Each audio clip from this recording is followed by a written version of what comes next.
The collection, Alberto and Giovanni Antonio Castoldi, is housed in the former geological office in Montevecchio, a mining complex situated in the communes of Arbus and Guspini.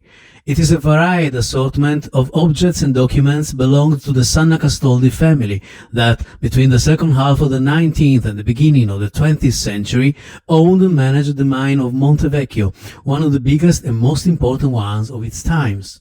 The collection includes a miscellany of traditional Sardinian jewels, archaeological finds, personal accessories, sacred furnishing, silverware, porcelain and crystal items, glassware, oriental artifacts and paintings distributed in 23 showcases, placed along 4 rooms, arranged on 2 floors, provided with many explanatory panels and a rich system of legends. The exhibition has a documentary extension in the archive, housed in the former guest house that collects books, documents, drawings, prints and photographs belong to the Sanna Castoldi family. By means of its objects, the collection allows to get acquainted with the major protagonists of this important family from the post-Italian unification upper middle class, their passions, their domesticity and their social life. The first showcase contains the silverware section. Besides plenty of wedding favors, little boxes and a frame, several items shed some light on a few typical male and female habits of the time. In particular, related to the male custom of smoking, there are an English cigarette silver case dating back to 1887 with a glazed miniature and a 20th century matchbox made of silver too with a floral decoration. This vinaigrette from London, dating back to 1799, was linked to the female universe instead. Held in a purse, it was meant to contain a cotton flask soaked in scent for the relief and pleasure for the ladies. There's also this 18th-19th century perfume bottle with crown initials made of gold-plated crystal and provided with a stopper decorated by a jade basil, and a 20th century silver pillbox that could be easily kept, as well as the other items, in a handbag.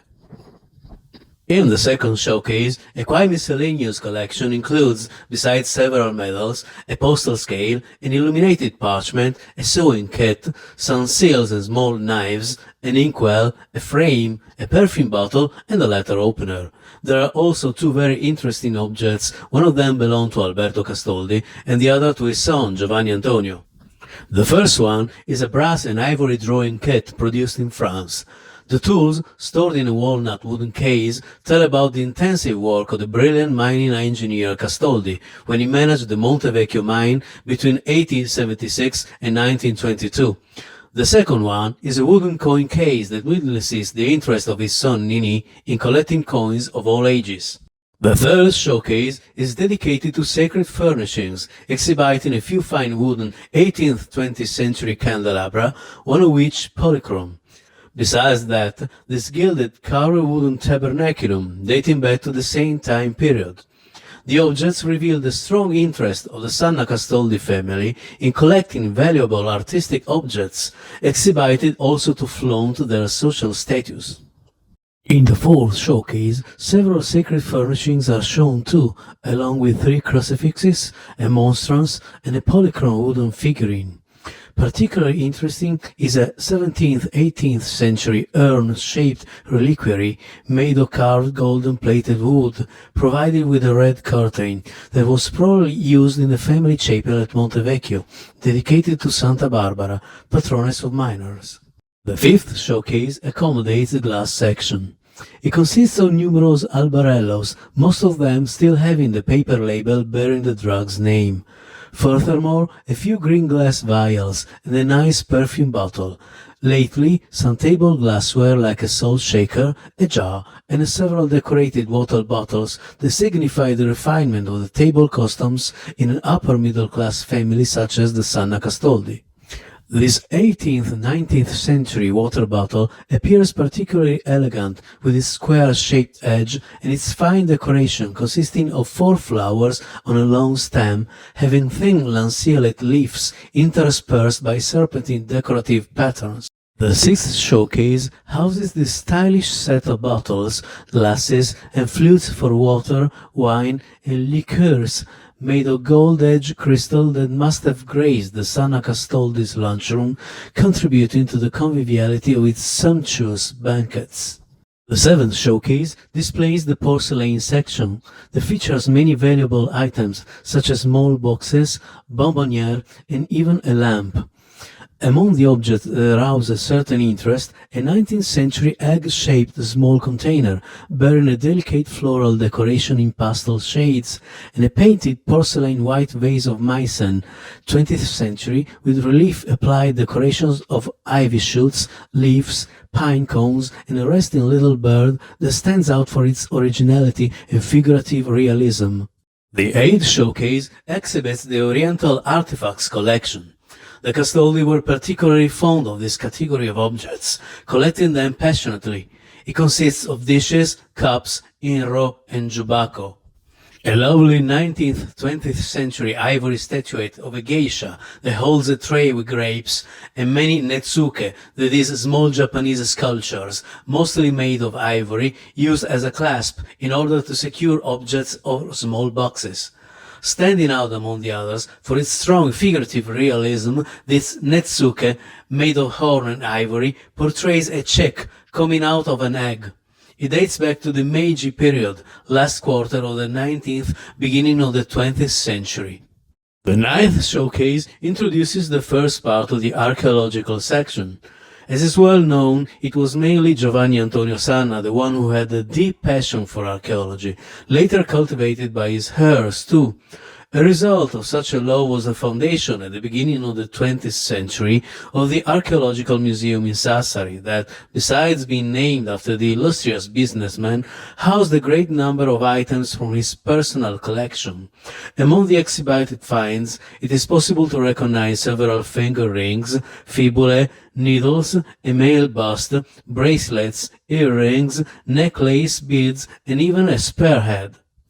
Particularly interesting are a blasted globe earring and a finger ring, both made of silver and most likely coming from a Byzantine burial context. The 10th showcase displays the second part of the archaeological section. Among them, there are a few Egyptian-style amulets, several coins, necklace beads, pendants, scarabs, seals, two small bronze figurines, a nail, a fish hook, a button, a dice, a clay antefix, a glass plumbier, some obsidian artifacts, a knife and pottery dishes. Adding to this, two fossils and golden 19th century Deutsch, Mexican and French coins. Two amulets inspired by Egypt stand out in particular. One made out of light blue faience, portraying a Horus eye, and a mummy-shaped one in a turquoise silica paste, both of them probably coming from a funerary context. The 11th showcase is the seat of the last part dedicated to archaeological finds. Among them, there are several glass and clay ointment holders, various juglets, cups, and clay oil lamps, a glass vial, and a clay male figurine. This spear-shaped ointment holder, made of light blue glass, is probably coming from a funerary context, as well as this fine clay oil lamp with an ogival nozzle and a gentle ornamental pattern of small globes on the shoulder and around the infundibulum. The subject of the 12th showcase is traditional Sardinian jewelry. In particular, here are shown golden and silver buttons and cufflinks, like these two golden buttons and these silver ones, both dating back to 19th century, decorated with red coral bezels. Very interesting is also a letter by Enedina Sanna Lambi, sent in 1861 to her parents Giovanni Antonio and Maria. The 13th showcase exhibits other traditional Sardinian jewelry specimens with three wonderful golden and silver rosaries, some medals, several parts of buckles, a few silver chains and wimples. Moreover, a letter written in 1874 by Gian Maria Solinas Apostoli, husband of Giovanni Antonio Sanna's first daughter. Particularly fine is this 19th century silver rosary with 5 decades of garnet and mother of pearl. The 14th showcase is also dedicated to traditional Sardinian jewelry. Besides an 1876 letter by Gian Maria Solinas, it includes various types of amulets like porquedus de mari and sabeggias, and furthermore a rattle, a small reliquary, and some belts, all of them made of silver. Verifying this 19th century silver sabeggia, characterized by a big onyx pearl conceived as a bezel for an elaborated star-shaped plaque hanging from a thin chain with red coral pearls. The 15th showcase is also dedicated to traditional Sardinian jewelry, and it shows, besides an 1879 letter by Zeli Sanna, several finger rings, pendants, and a cross-shaped locket. Of all the artifacts, particularly refined are these golden earrings with small hand-shaped pendants produced in 19th century and enriched by seed pearls, red corals, and green glass. The 16th showcase is dedicated to feminine accessories section and includes a coins collection from many countries and 9 books of prayers in French and Italian language. Furthermore, it exhibits 2 letters, one dating back to 1888 by Zeli Sanna and the other one by Alberto Castoldi in 1895. Among the books, remarkably valuable is this one with a mother-of-pearl cover used by the Sanna Castoldi ladies during religious functions and devotional practices. The 17th showcase in the fields of feminine accessories opens the section of fans. Among the 3 specimens, this ivory one stands out also for the fabric, probably beige silk, produced in France in the 18th-19th century. The decoration portrays a gentle scene of elegant young ladies getting on a fluvial boat driven by a gallant boatman. The 18th showcase continues the feminine accessories section, this time, according to their order, big brooches for hats, mourning jewelry, a silver rosary, an ivory perfume vial, a golden pendant, silver buttons, buckles, small boxes, an Agnus Dei, and a sewing kit. Well represented by this 19th century tortoise-shell parure, the mourning jewelry was a very popular expression of 19th century production, worn during the period of the less strict mourning. This parure, bearing the signature of the prestigious Marchesini jewelry shop from Florence, consists of earrings, a necklace with a medallion showing an engraved S monogram, and 2 buttons with the same symbol overlaid with gold. The showcase also displays an ivory miniature of Giovanni Antonio Castoldi as a child and a letter by Zeli Sanna from 1875. The 19th showcase, still dedicated to feminine accessories, stores 4 fans. This 19th century one, made in France with paper, ivory, mother of pearl, is a piece of great prestige decorated with a scene of ladies and male characters immersed in a bucolic scenery. The 20th showcase is the last one treating the feminine accessories and consists of a miscellaneous repertory including 2 earrings, a cross-shaped locket, a cameo, an engraving of a sleeping maid, a chain, a basket and a pot mat made of plant fibers. This Sardinian bracelet in particular, red coral in a gold setting, is an important memory of Giulia Castoldi, since it was her mother's gift for her 18th birthday. The 21st showcase contains the last series of 3 fans. This 19th-20th century piece, made of precious dark tortoise with an elegant silk pompon, because of its style and the dark reddish color shade, must have been a mourning accessory.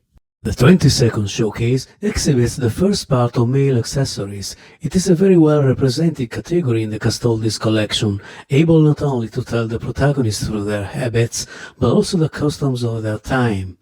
The showcase presents 3 clocks for men. This pocket watch from London, 18th century, is made of silver and gilded brass, chosen, incidentally, as a logo for the museum. The 23rd showcase stores the second part of accessories for men.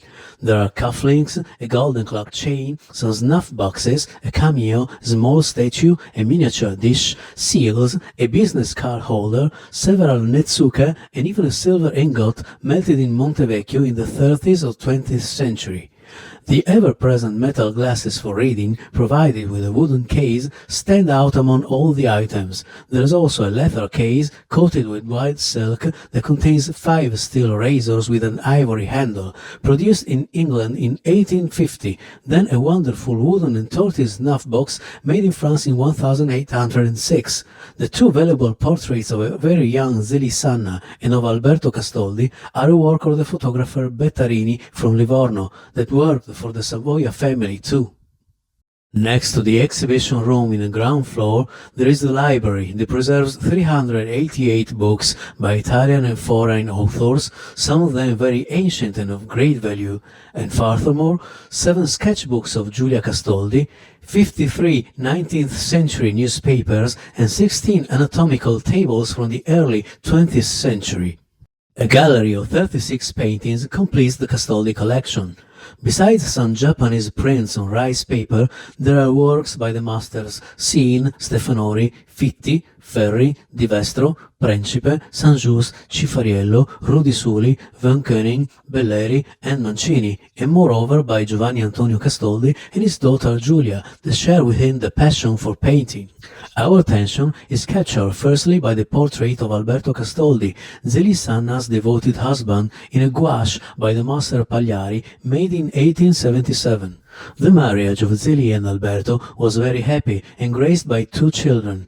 Enedina, born in 1876, named after Zeli's sister that died at 23 shortly after posing for this portrait in 1873, and Giovanni Antonio, known as Nini, in 1886, who was given the name of his grandfather that Zeli really loved and revered. For this long-awaited son, born in the very mansion at Montevecchio in August 1886, a great party was given, to which all the population was invited to join. Zeli and Alberto's son grew up proud to be Giovanni Antonio Sanna's nephew and getting married in 1922 with the Countess Estella Macchi di Cellere. They gave him 6 children and is portrayed in this photograph from 1926 with their sons and daughters Zeli, Alberto and Agostino. On the other hand, he lived with the bitterness of not having been able to retain ownership of Montevecchio, of which he accepted to be president in 1928 as an act of devotion to his parents, although he was lacking of entrepreneurship.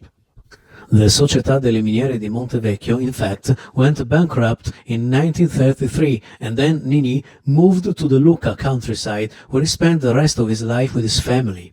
This photo portrays him in 1942 with his youngest son Carlo.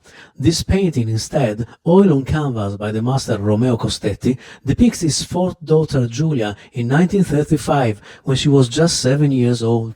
It will be Giulia herself, very fond of her father and her grandfather Alberto's memory, the last custodian of her family history, putting all of her last energies to gather the items of the Castoldi collection and making possible a first inauguration in 2013, shortly before her death in the same year.